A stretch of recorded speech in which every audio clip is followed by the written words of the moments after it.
Thank you for watching Scary Bear Attacks. If you like this episode, please remember to hit the like button and leave a comment or two, then subscribe and click on the bell to receive notifications of whenever we release new videos. Also, please remember to share them to your social media. Welcome back to Scary Bear Attacks. Today's episode takes us to a familiar place to viewers of this channel. If you think Montana is a hotbed of bear attacks now, back in the 1800s it was even more so. Just a few miles north of Butte is a small dot of a town called Warm Springs. Back then it was even less of a dot than the dot it is now. The geography here is steep rocky mountains with valleys filled with thick stands of pine, fir, and spruce trees. All along the waterways of the area, aspen trees and willow bushes blot out any chance to see for more than a few yards. Serviceberries, chokecherries, and wild currants abound in this dense screen of scrub. In this area, white-tailed deer, elk, and moose are plentiful, but back in the 1800s, the most dangerous animals were bears. Peter Hellstrom was a recent immigrant from Sweden. He had heard of the opportunities the U.S. offered immigrants and envisioned finding a way to establish a ranch here. His main goal was to bring his beautiful wife over after he bought some land, and together they would make a family. He arrived in America in mid-July of 1888 and immediately saw wanted posters offering enough reward money to get him well along on his goal to ranch ownership. By fall, Hellstrom had partnered with two other Swedes in the area to form a bounty hunting party. Hellstrom had offered Christian Jorgensen and Andrew Peterson a big chunk of the money he had hoped to earn after the optimistic young men killed the bear on the wanted poster, but they refused the offer. They would accompany their friend and wanted him to keep the money to fulfill his dream. Herds of local stockmen around Warm Springs, Montana were being harassed by a giant cinnamon bear. This bear would attack area livestock, eat his fill, then disappear before the ranch hands could kill it. Hunters would follow its track, but the bear always managed to stay a step ahead of them. More than a few hunters, motivated by the reward money, returned from the mountains disappointed, exhausted, and empty-handed. The bear was harder to find than a black cat in a cave. The area ranchers eventually raised the reward for the black bear's hide to $100, and that was all the motivation Hellstrom and his friends needed.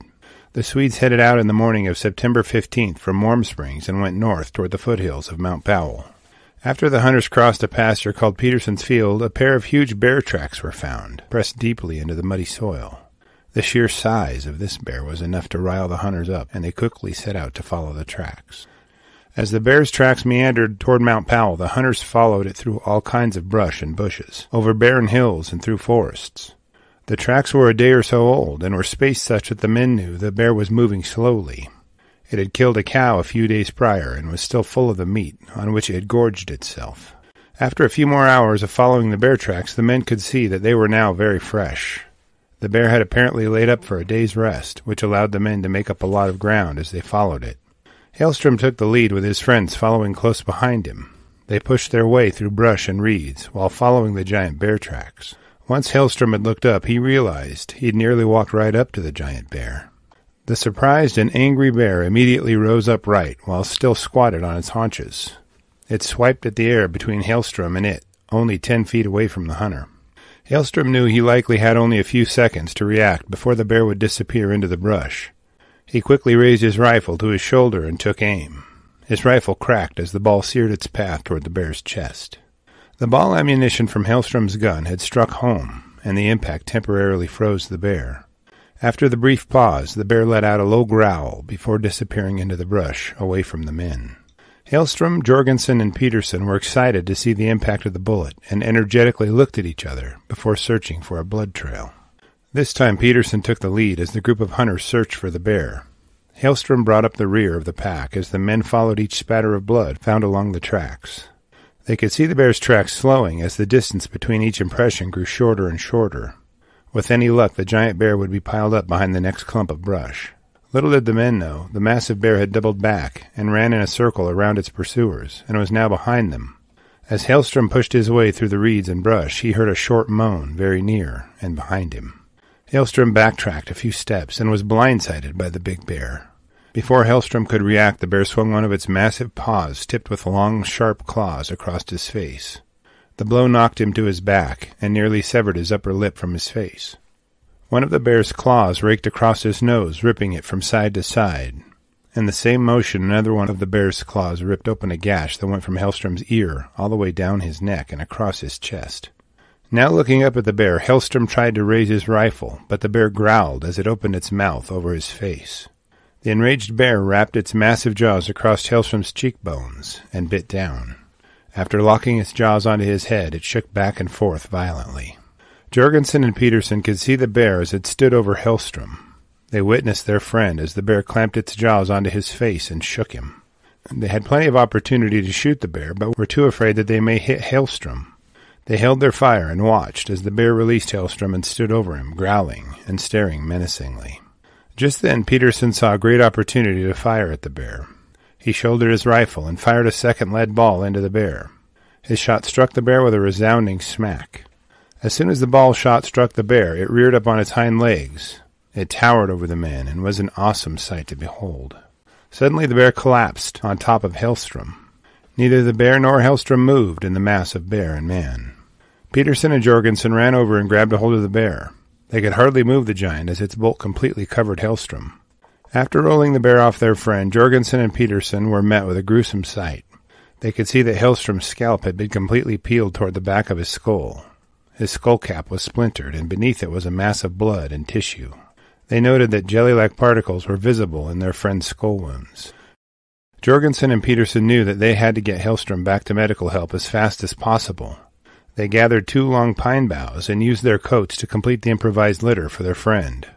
A faint heartbeat could be picked up by Hellstrom's friends. They packed Hellstrom out several miles back to Warm Springs. They knew Dr. Mussingbrod was a good doctor. Unfortunately for Hellstrom, the surgeon was not in the office and nowhere to be found. Jorgensen and Peterson borrowed a nearby wagon and quickly pointed their horses north 5 miles to the hospital at Deer Lodge.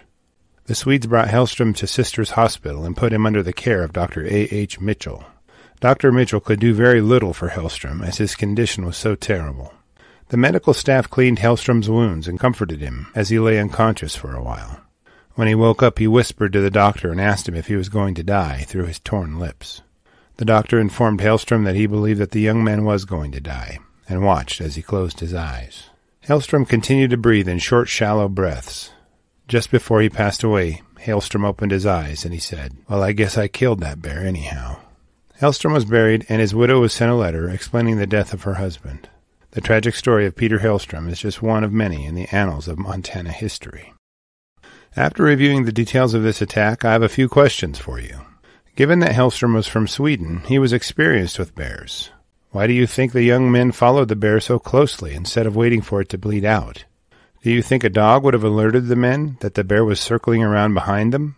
Would you go into a dense stand of reeds and bushes to find a wounded bear for enough money to buy a ranch? I will be glad to read and reply to your thoughts, so please post them in the comments section below, and let's talk about it. Thank you for watching Scary Bear Attacks. If you've enjoyed this episode, please consider clicking on the like button and clicking on the bell icon. We'll help you know when we post our new episodes. Posting our video links to your social media profiles furthers awareness, and it's fun. We slashed our prices in our merch store, linked below, so check out the bargains there while you shop. As a member of our human community, remember to adventure bravely and be careful out there, especially in bear country.